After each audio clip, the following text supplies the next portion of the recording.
Hello everyone, I'm Eric Singer from Argonne National Laboratory's PAST, Public Affairs, Science and Technology Fusion Cell. This is Alexa on the Road. I'm here in Lexington, Kentucky with John Bobel, Public Information Officer for Lexington, Kentucky Emergency Management. Thank you so much for being here. Eric, it's a pleasure.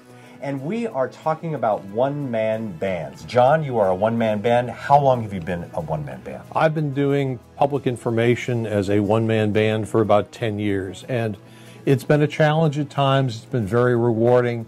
It's a constant challenge to keep up with technology, to keep up with all the ways that we need to connect with our residents, with our stakeholders, both during the sunny days and also during those times of emergencies and potential disasters. I talk to a lot of one-man bands all across the country. What advice would you have for them? Well, the first bit of advice I would say is to stay engaged with training, to reach out to groups, even if they're on Facebook or Twitter or other PIOs who are in similar situations. There's a lot of good advice that you can get from other people just by asking simple questions. Certainly reach out to the PIOs in your own community and look for ways that you can help them, they can help you. Try and network with those people so that if you need help, you can call the cavalry and they'll come running.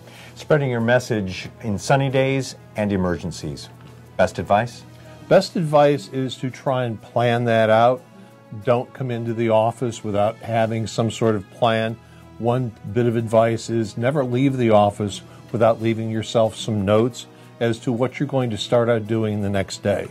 Have a plan. Don't be afraid to change it. But the worst enemy of a PIO is a blank sheet of paper. And one of the best friends of a PIO is how to spread your message. And you've taken this to a new level. We've been doing this in training here at the PAST Fusion Cell, but you've been doing it all along. You've been doing podcasts and radio shows and repurposing information. Let's talk about that. Well, our radio programs, we produce a radio show for a low-power community radio station here once every other week. And what we found was by taking the segments that we record for those programs and editing them down a little bit and creating a podcast, we reach a brand new audience who are podcast-oriented. So it's not that we're creating new content, but we're repurposing content that we already have. And you've been checking the stats and the insights. What have you found? We find that our radio broadcast gets a little bit of listenership, but the podcasts, frankly, do much better. Anything you'd like to add?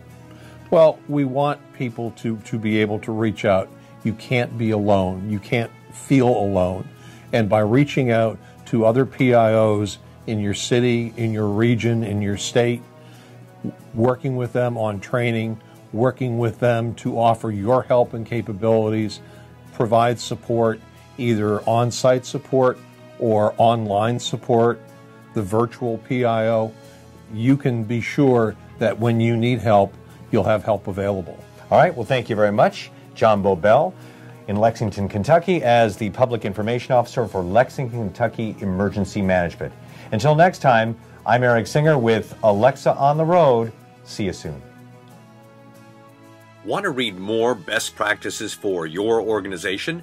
Like the Argonne PAST Fusion Cell Facebook page, or connect on Twitter and Instagram at PAST Fusion Cell. Also, check out the Public Affairs, Science and Technology PAST Fusion Cell's online toolkit for useful templates and information.